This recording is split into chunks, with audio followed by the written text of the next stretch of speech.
Namaskaram. My name is Vivekananda. Literally, it means wisdom and happiness. I believe in living a simple life. I believe in thinking differently.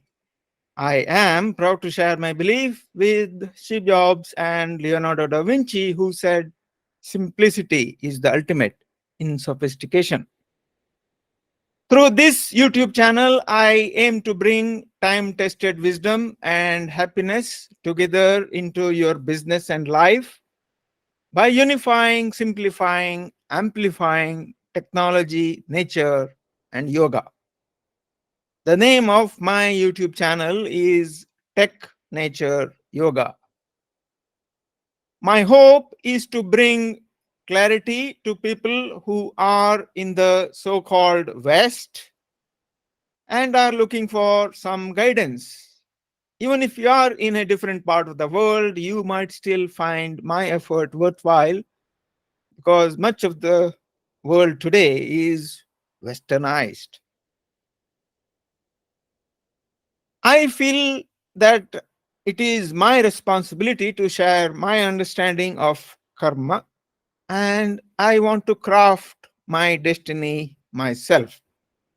Wouldn't you want to do the same? That's why I have started this series of YouTube videos. I want to understand the concept of karma properly myself and share it with as many people as possible.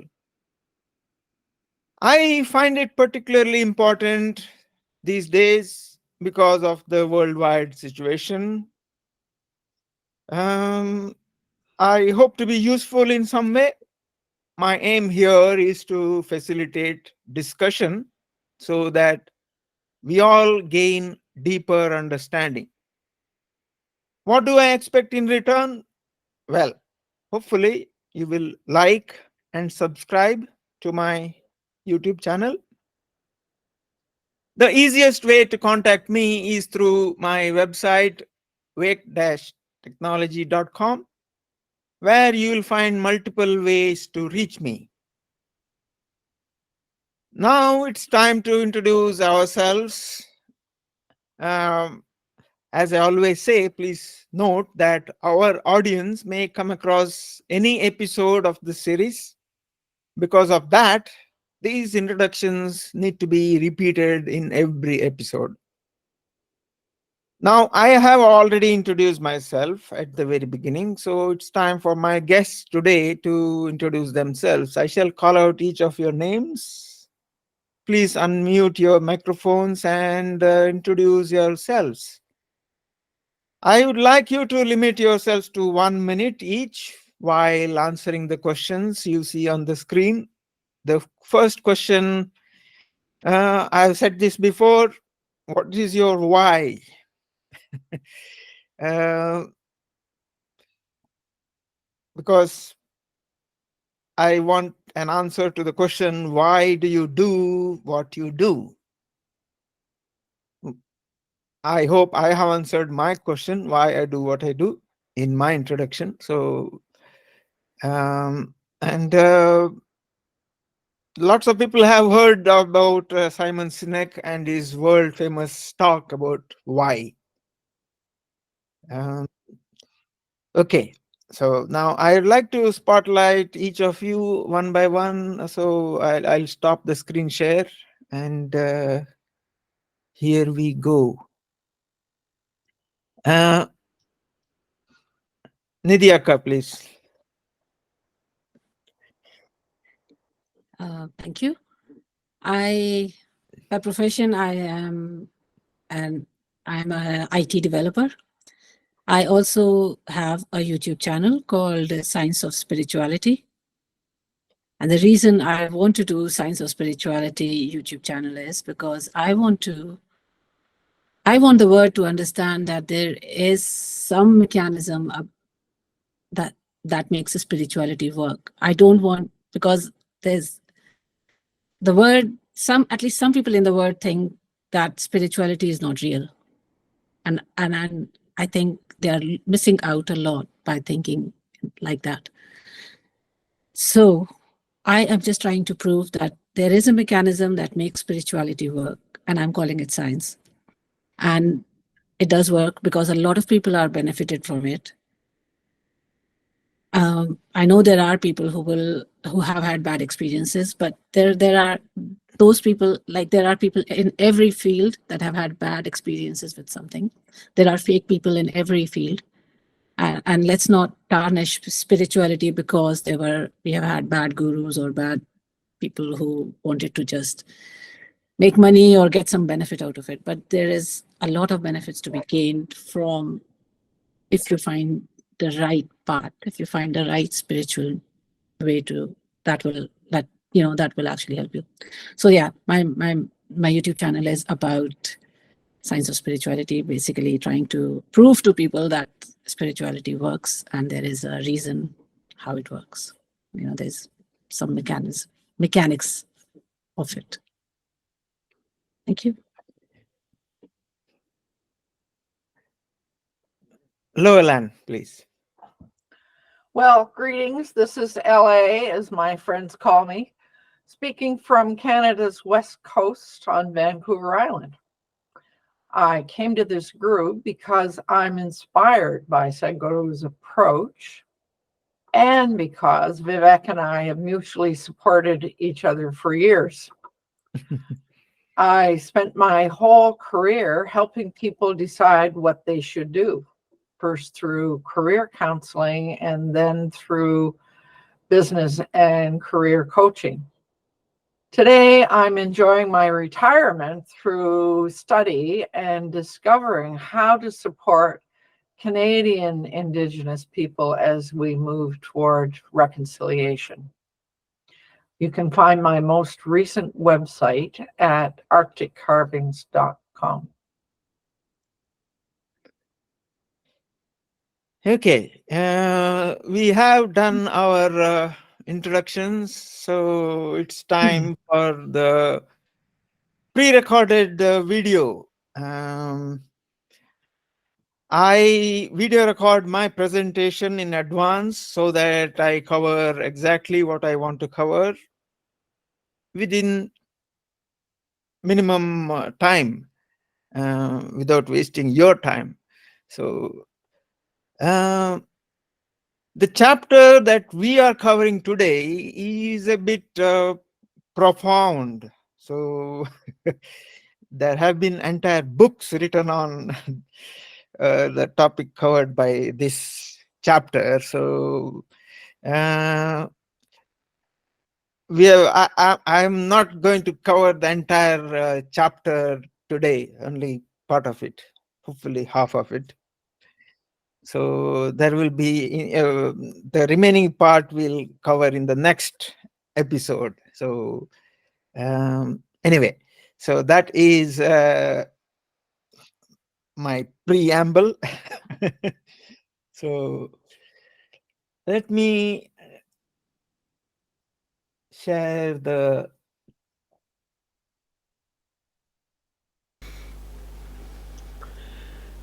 Karma, a yogi's guide to crafting your destiny. Let us study chapter 6. This is the first chapter in part 2 of this book.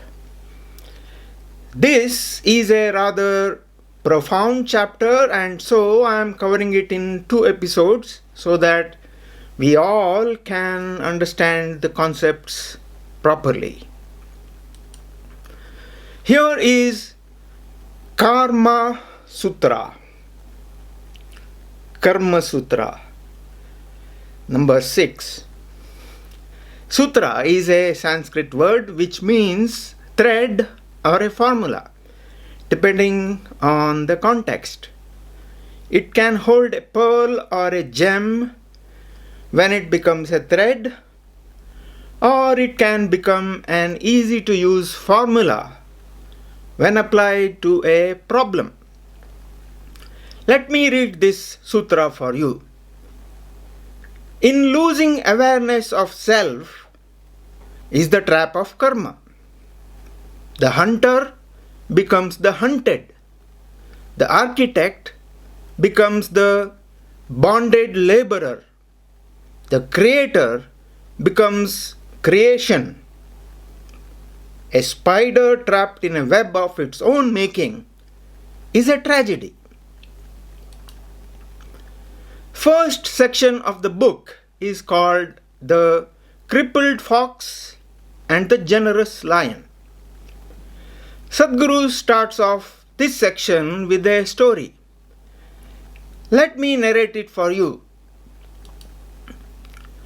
On a certain day, a man was seized by a spiritual thirst.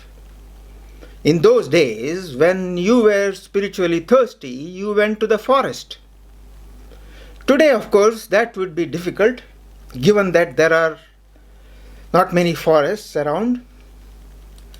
So, this man went deep into a nearby forest and found a tree, under which he sat cross-legged and began intoning the sacred syllable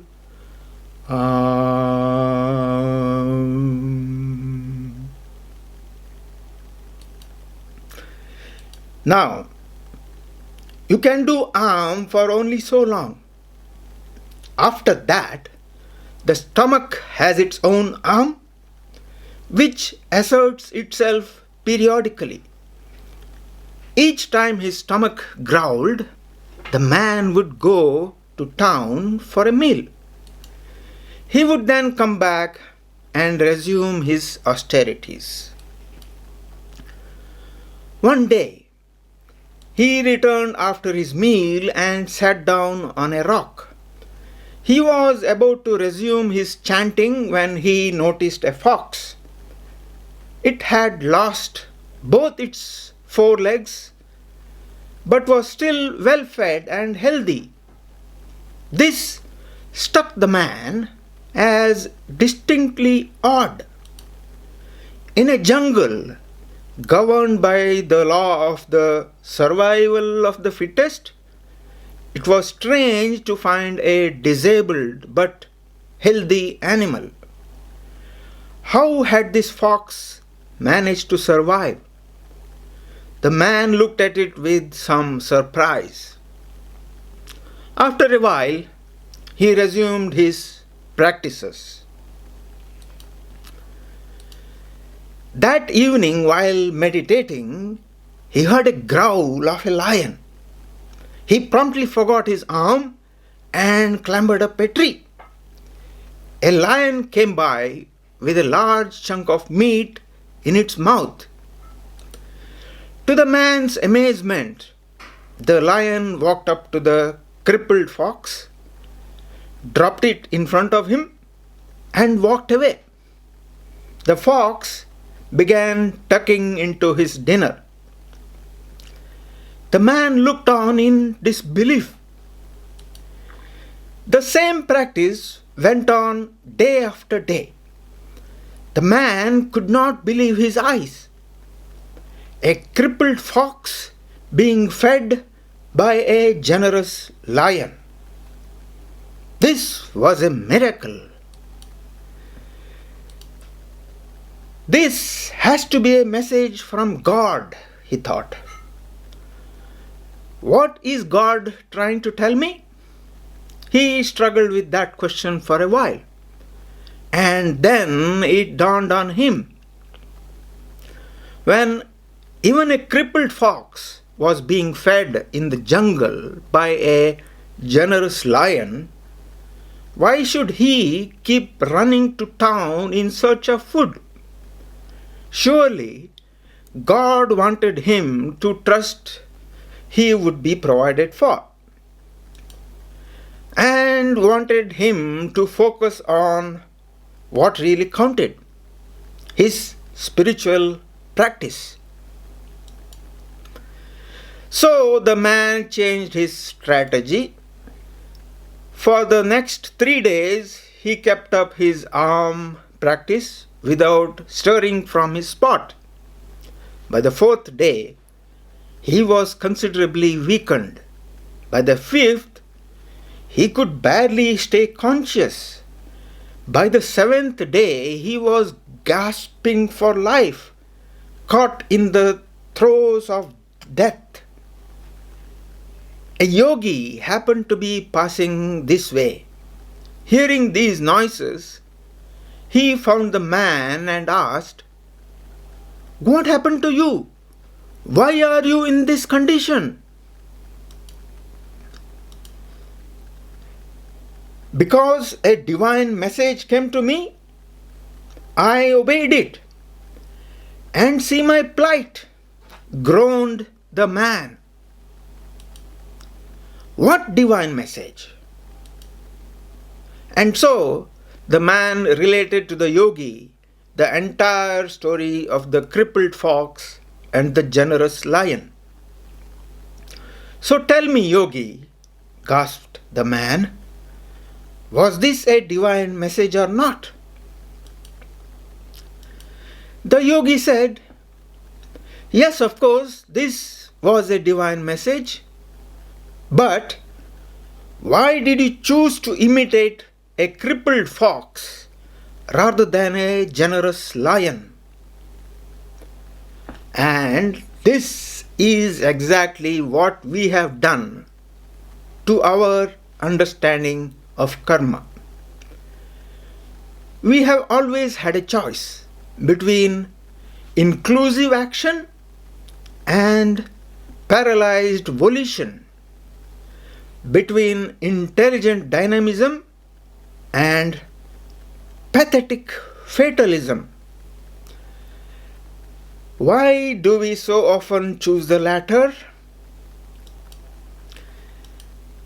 When we say our life is our karma, it means that our life is of our making. What incredible freedom this spells! And yet, what devious ways we have found to absolve ourselves of that responsibility. The moment we absolve ourselves of responsibility, our life resembles that of the crippled fox rather than that of the generous lion. Most people live in states of great inner tumult because they believe a God up there or others around them are responsible for their lives. However, the moment you see my ability to respond is limitless, things settle. You have now shifted the source of creation from heaven to within. Now, it doesn't matter whether you have confirmed tickets to heaven. Once you know the source of life is throbbing within you, those tickets are quite irrelevant. Now, you may ask, if karma means taking complete responsibility, what is grace? What is the role of the divine in our lives? Is karma a denial of God? No, it is not. Let us look at it closely. What do we mean when we use the word divine? By the divine, we mean the source of creation. Where is this source? Within you. Only because you are life are you capable of wondering about the source of life. So the question is, are you going to rest content knowing only the skin, flesh, and bone that make up your physical form? Or are you going to seek the very source of creation within you?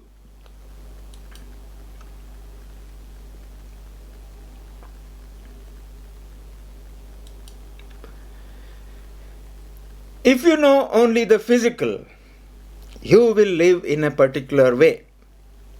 If you know the mental and emotional dimensions of your life, you will live in a deeper life. But if you touch the very source of life, you are available to grace. Your entire life becomes divine. Let me take a few seconds to explain my call to action. I hope you found it useful so far. So I request you to like this video. Please subscribe to my channel at Tech Nature Yoga and hit the bell icon so that you can customize the notifications you get when I upload a new video. The next section of the book is called The Walking Alone. The one thing every seeker needs to remember is that the inner journey can only be undertaken alone. Once this realization dawns, it marks the birth of spirituality. This realization is sometimes scary for those who are used to living in groups, to making collective life decisions.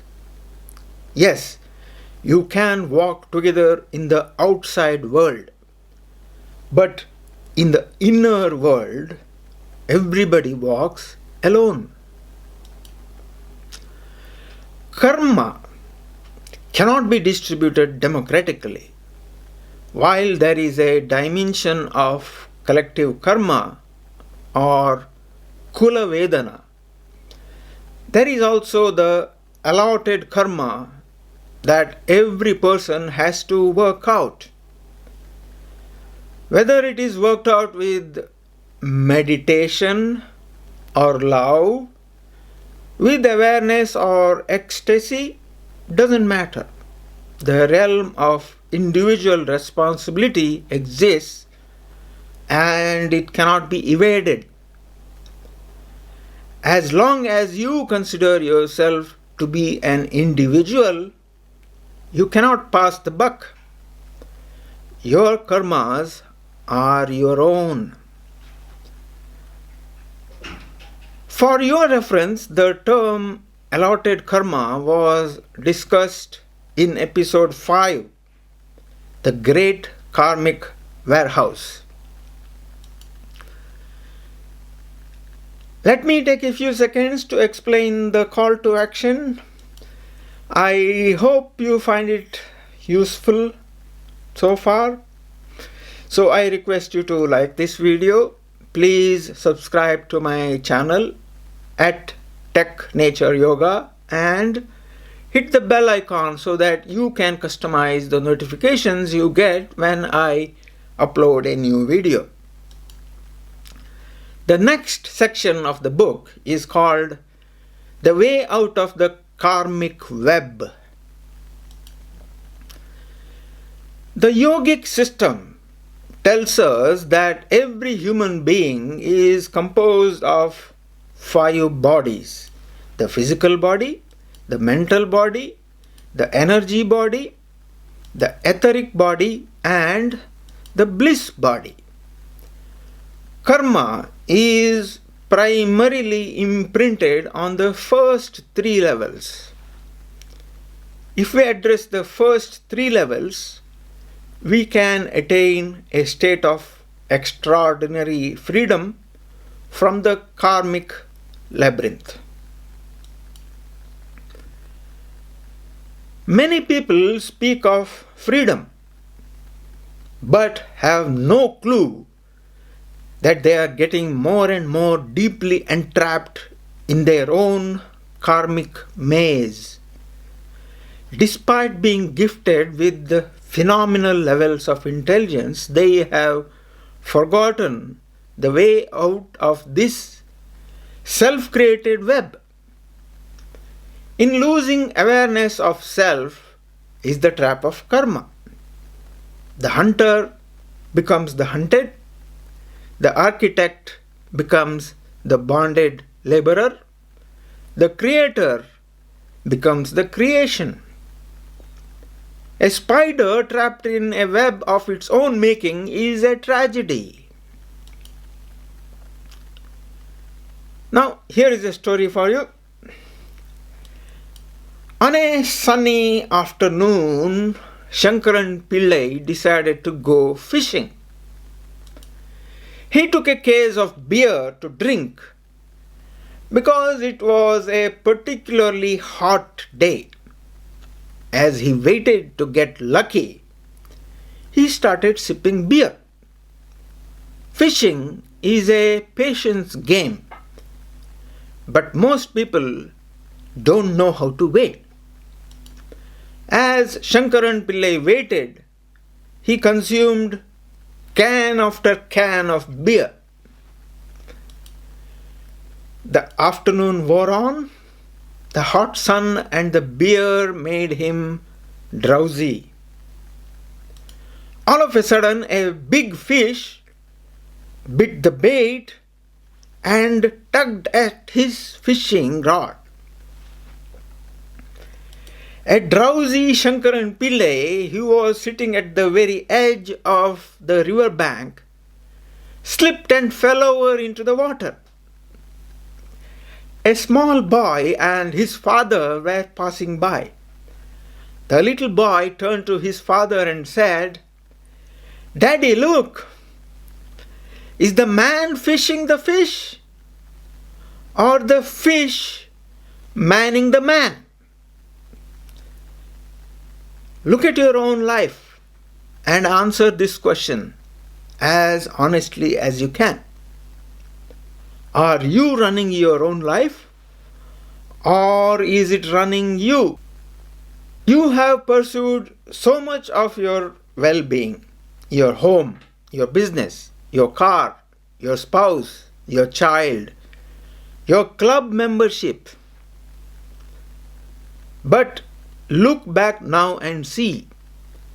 Have you caught the fish? Or has the fish caught you? It is time to stop the charade. There is only one way out of the spider's web.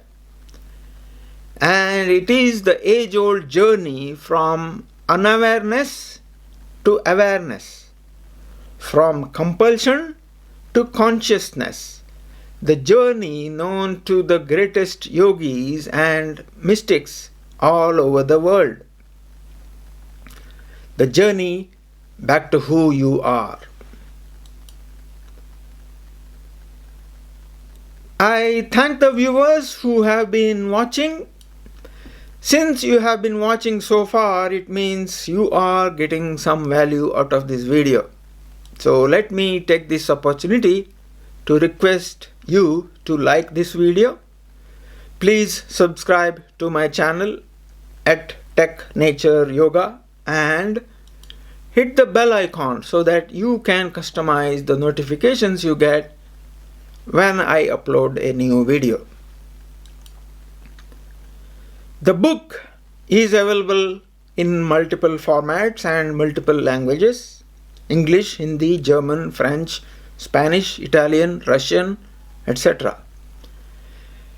It is also available in multiple formats such as paperback or electronic books like Kindle, or audio format from Audible, where Sadhguru himself reads the book.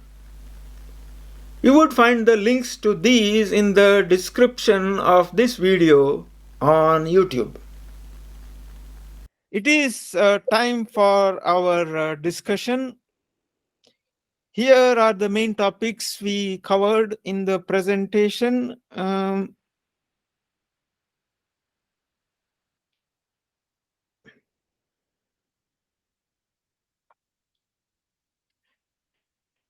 I'll also paste them in the internal comments of Google Meets here so that we can refer to them while we discuss.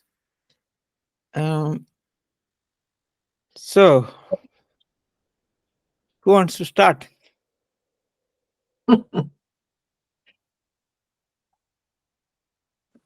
Loveland. Lowland, go on. Well, the first one, The Crippled Fox and the Generous Lion, was all about choice as far as I'm concerned. Mm-hmm. And I wonder, I'm looking back at my own life, I really can't recall when it was that I realized that the importance of choice. But I did somewhere along the way. So, the other thing that, based on that choice, is to the recognition that we're the creators of our own lives. Where it's not some higher power, it's not anything, it's just through the mechanism of choice, we are creating our own life. So, I was particularly interested and sort of thought a bit about this walking alone.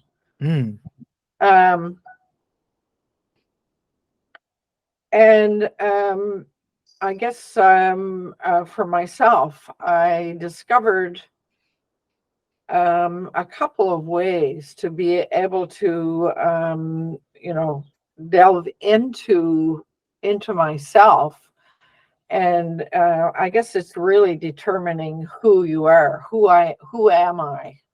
And I have found, well, first of all, meditation is certainly one way to go. But I have also found that exploring the way I feel and the way I think and what my choices are has been for me through journaling. I do after my meditation every day. I do a journal entry for the day, and that has been invaluable to me. And the other part that I have found that has been really helpful in and around that choice piece was to create my own affirmations. And I review those affirmations just before I do my journaling. And so that sometimes generates thoughts and feelings and wonder, whatever is happening in the day in relation to those affirmations. So, and I find myself sometimes I'll go back and read through some things, and I've got a stack of old journals around, and it's really interesting. Go back and read an old journal from, say, 2 or 3 years ago. And by doing that, I come to the realization that what I was working on then, I was able to resolve and move it forward, and so that whatever the issue was is no longer an issue. It's fascinating to read your old journals. Yeah. So, but this piece about choice, I wish I could remember when it came to me as to what, that was the important thing to do. It's a long time ago, I know that. Yeah. Yeah.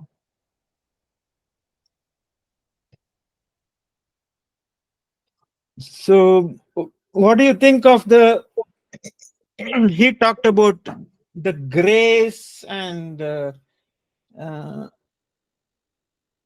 grace is something I as an Indian, I have not really understood that concept of grace. What exactly is grace? I'm not sure I understand it either. Because there is no equivalent concept Yeah. in Hinduism. Yeah. Uh, I would as I think about grace, I would think that Christianity sort of has a concept of grace, being without sin mm, and all of that. But for myself, I can only say that I would interpret grace as being in balance. mm, Maybe that's what it is. Yeah. Being in balance. I Being think in being balance. without sin, I don't know. Yeah. Being Yeah, without but- sin, yeah. Yeah. But being in balance is Yeah. probably what it is. Yeah. Yeah, I have heard Sadhguru talking about grace, and I have always wondered, what does that really mean? Yeah.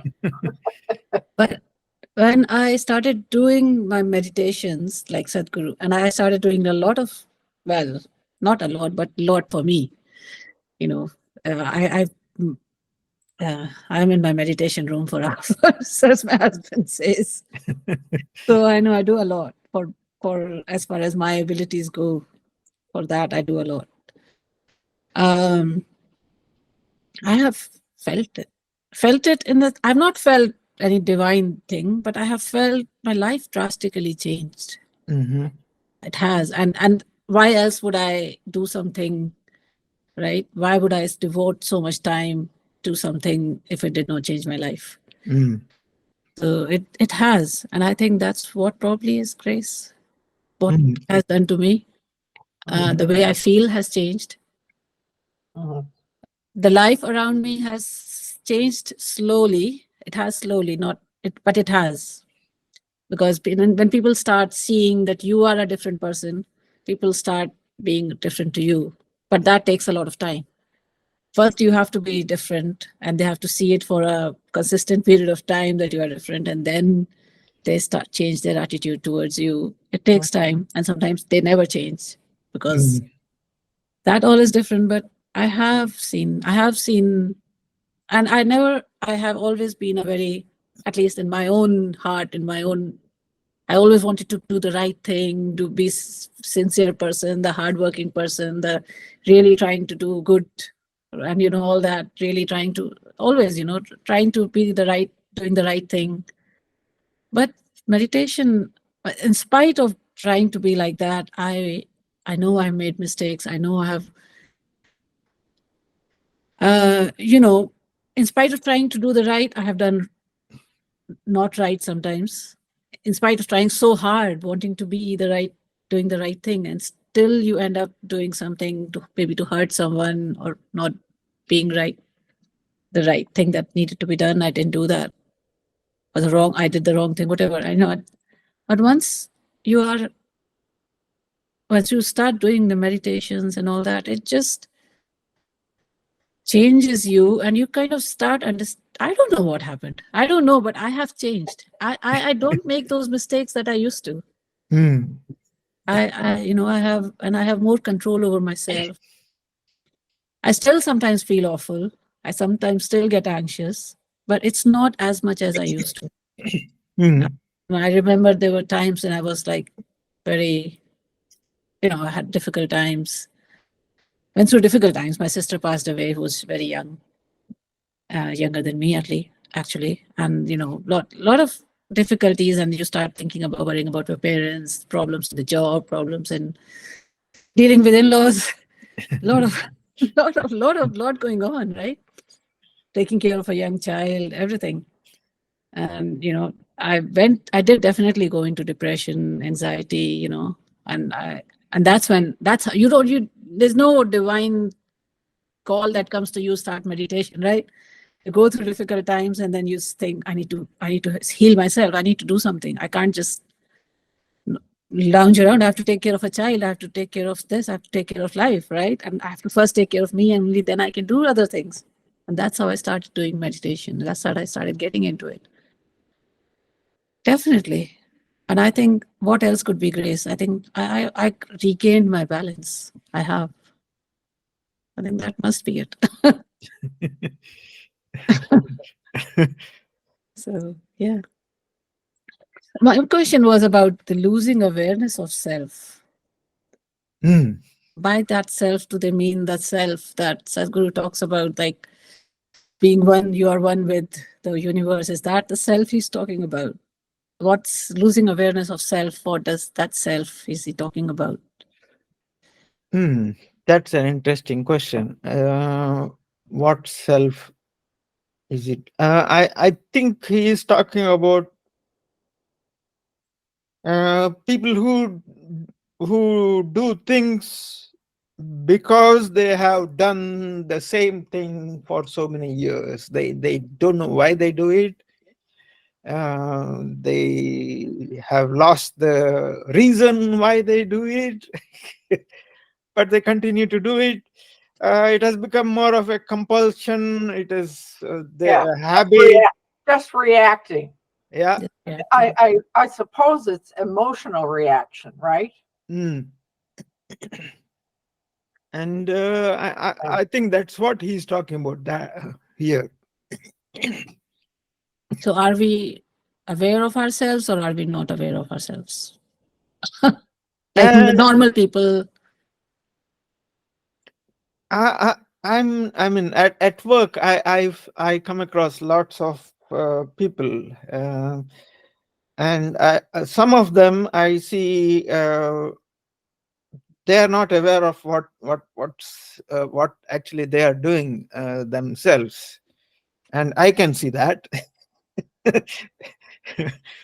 Sadly, they themselves can't. That they are doing things in a compulsive way. It's sometimes I find that they act in as if they are entitled for certain things, and they are rude, or I mean, they feel they deserve to be treated in certain way, and if they are not treated in that, I mean, as if they are great people, if you don't treat them, they start treating you badly, which is I find that they are not aware of what actually they are doing. They are yeah, I see that as a sign of Yeah, that less aware, less they aware are people. becoming more of Definitely. a victim than and it's more of a defense mechanism rather than actually it comes across as a offensive. Insecurities. Yeah. Insecurities. Yeah. But can I call myself aware? I don't think so. I know you don't know me much, so you don't know. But can we call, like, you yourself, do you think you can call yourself self-aware? It's the other thing which Sadhguru doesn't like, using comparison. Yeah, so for ourselves, yeah. uh, Probably in comparison with those who are completely not aware of what they are doing, You're doing better. we are doing better, Better than them. which is not a good thing to be happy about. But Well, only person you can help is yourself. You yes, cannot help others. So in that way, it might be a good thing. unless they see us as an example and improve themselves, we can't make them No, you can change. only, So yeah. yeah, we can only change It's ourselves. best to change the person you can change, which is Yeah. yourself. Yes. No, I'm definitely not self-aware. I mean, I catch myself thinking or imagining things which which I would rather not. Mm, Instead, like, negative thoughts or, you know, mm, criticizing others. What's the point, right? And I catch myself doing those things. mhm. So And that, I would say, that is the beginning. I have seen that happen to myself. I in the past, I used to be sometimes short tempered. yeah, Used to get angry quite quickly and shout at people or do things which I shouldn't be doing, or all that. But once I started all this inner engineering and meditation, and I've been doing Shambhavi and all that. Now as soon as I get to that stage where I in the past I might have gotten very angry and all that, I say, oh no. I know, Laura, and you need to speak, but I'll just talk about my experience there. Um, Inner engineering, and I actually first did transcendental meditation before I did inner engineering.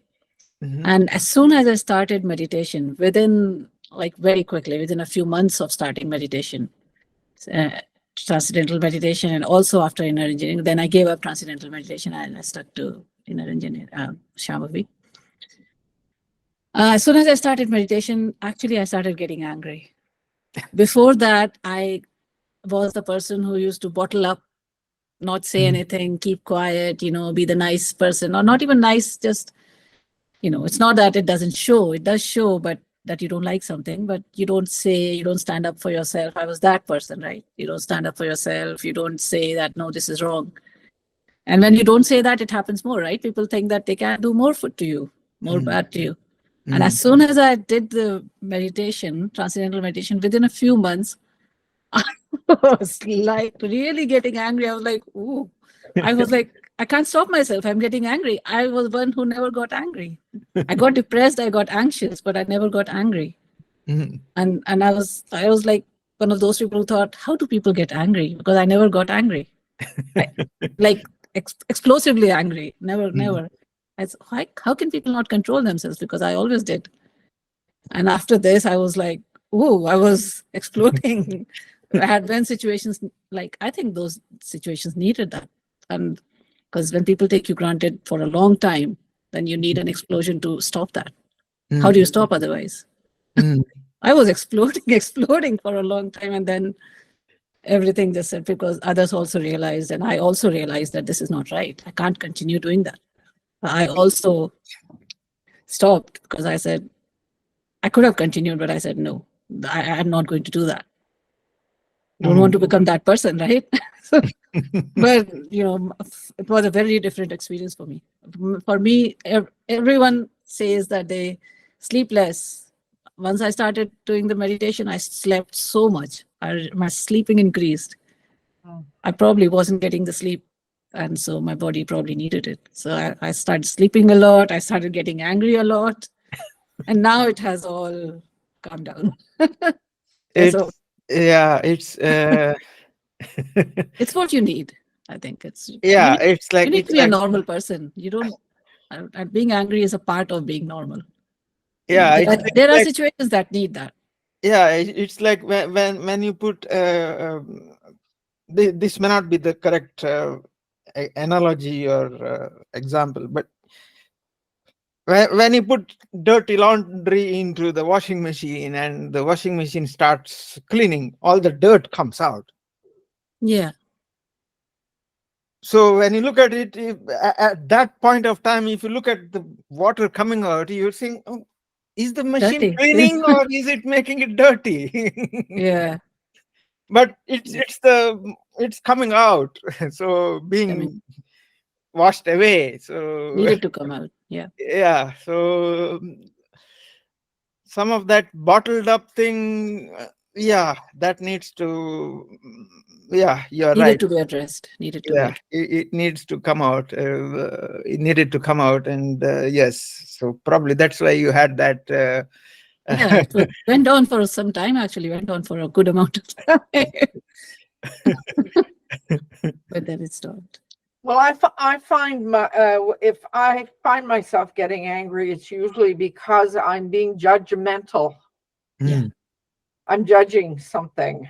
mm, And that's when I find the journaling is helpful. So what was it that made me angry? And what I mean, essentially, by exploring it, I quite often discover it's because I've been I've have certain ideas that I've judged that situation without without the compassion for that person, mm, and maybe trying to estimate or determine what may be going on in their life that mm, made them do that. Or And so that's when I find journaling is really helpful. mm, Yeah. what made me angry was actually being judged. I was around too many judgmental people, Uh, and I was never having learned to stand up for yourself. mm, And when there are people who are very verbose, talkative, you shut down even more because you let them talk. You just and they're not probably very clever to actually see through someone, and rather just judging on the external, whatever they are seeing or whatever the ideas in their head are. I think it's just hard being around in-laws. I'll just say it. It's quite hard being around in-laws. And in-laws have extreme expectations because someone they love mm, is now, and the new person who has come in their life, they need to be perfect, this perfect person, and take care of their son or whoever, daughter, whoever they need to take care of them and be perfect and do this right, do that right.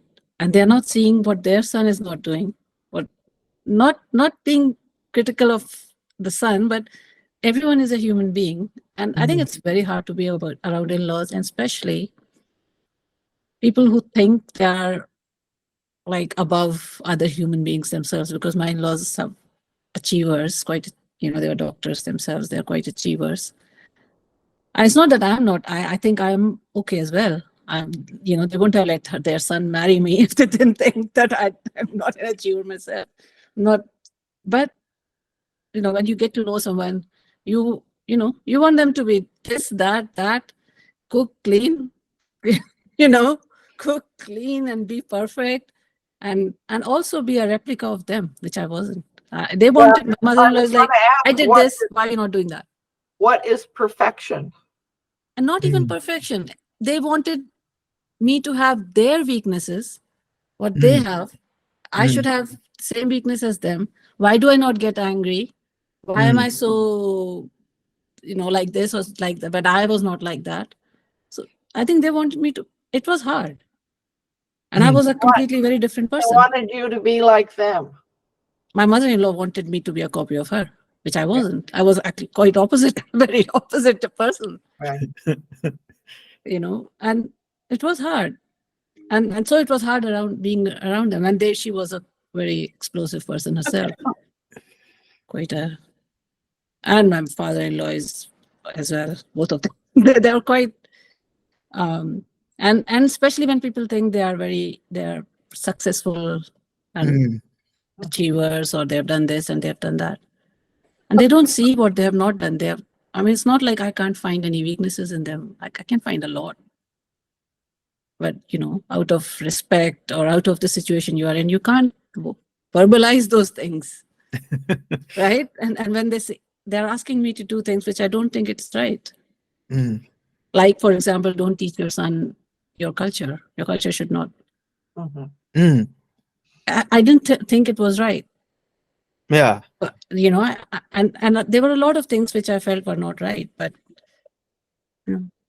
And that generates a lot of anger in you, Mhm. does. But I don't know. I just kept bottling up those things, and one day it just exploded. It started coming out. And worked well. It worked well. I think that needed to happen from the first instant. If not the first instance, after giving them a margin of, I should have stood up for myself, which I did not. Mm. So So then you were angry at yourself or angry at them or both? now, or then. When are you talking about now? I'm not angry at anyone now.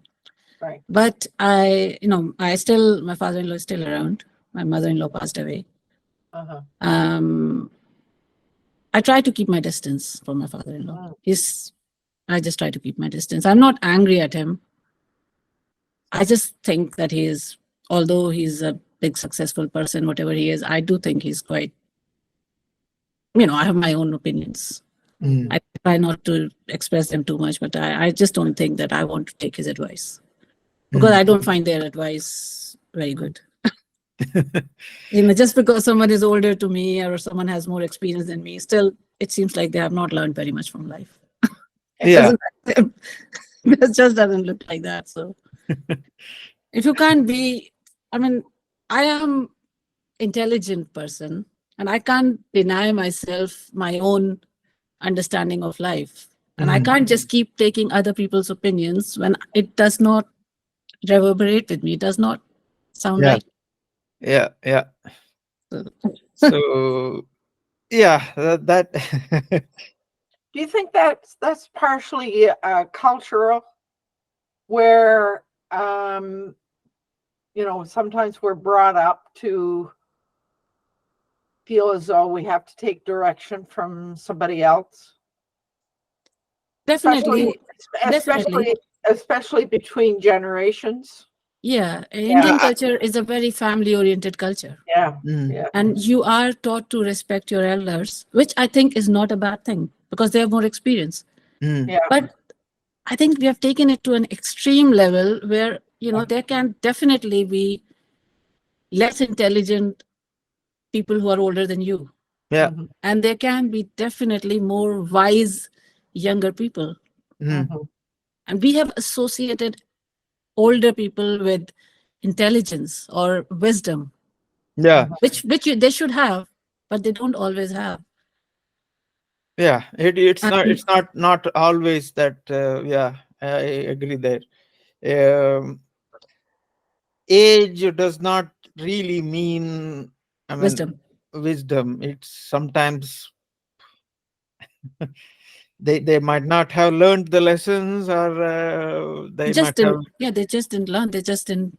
might have learned it the wrong way, or they have formed their own impressions and whatever else. So, or it could even be that whatever they have learned might be right for their times. They probably not right for the present times. Mhm. So that also because I think it's arrogance. I think when people are arrogant, sometimes, yes, they do sometimes. not see what did not work for. They have certain ideas.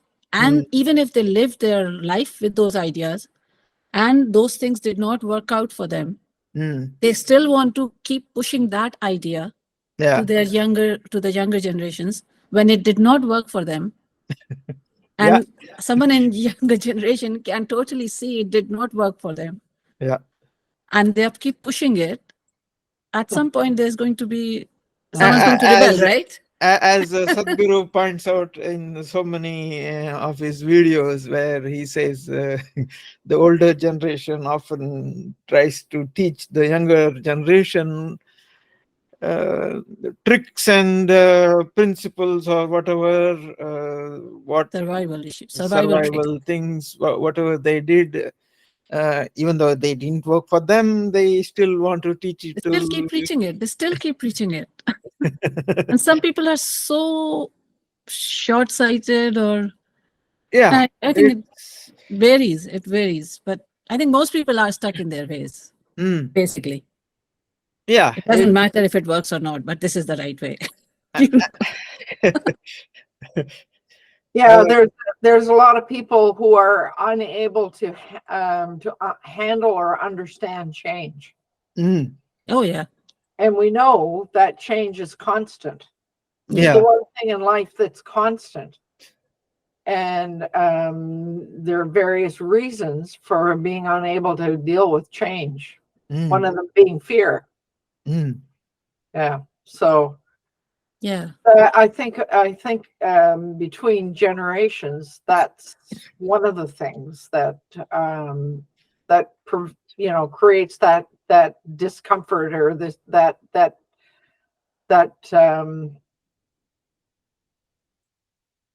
disagreement, I guess. mm. Friction. Friction. Yeah. I wish there was an easy way of sorting out these things. And nobody ever said life was easy. Yeah. It is your But own making, though. some of those conflicts Mm-hmm. are the things that help us on in our own journey. Yeah. If I wouldn't have had my in-laws around, I probably wouldn't be meditating. Yeah, so, exactly. so they have helped me in a way. Yeah. True, true. Same goes with me as well, as in, yeah, if I hadn't gone through the Difficulties. changes in my life, marriage, and so on, I would have been a different person.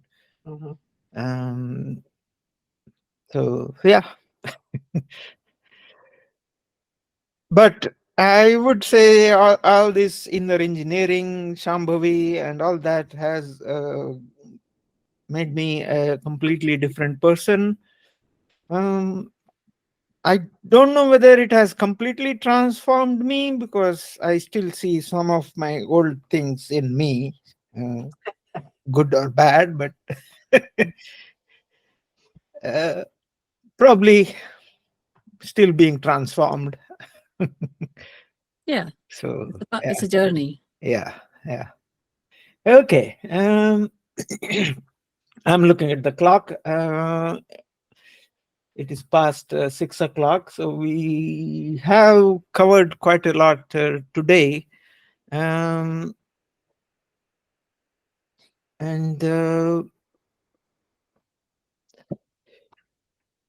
we have, in fact, come to the end of this episode. So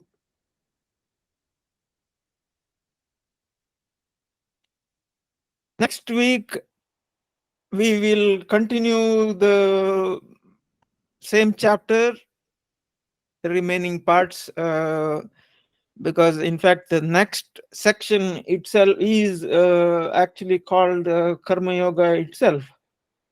Not just the chapter, name of the chapter, even the section is called Karma Yoga.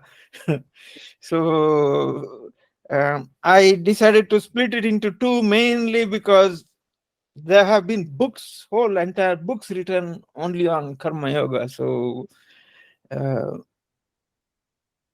if I had just given just one episode for that, it wouldn't be it wouldn't be right. It won't be covering all of it. So okay, so we shall next week cover the remaining part of the same text, and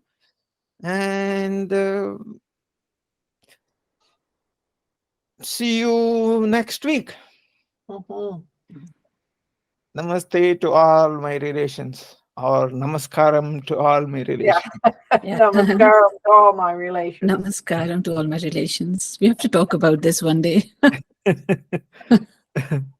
All my relations. Yeah. Yeah.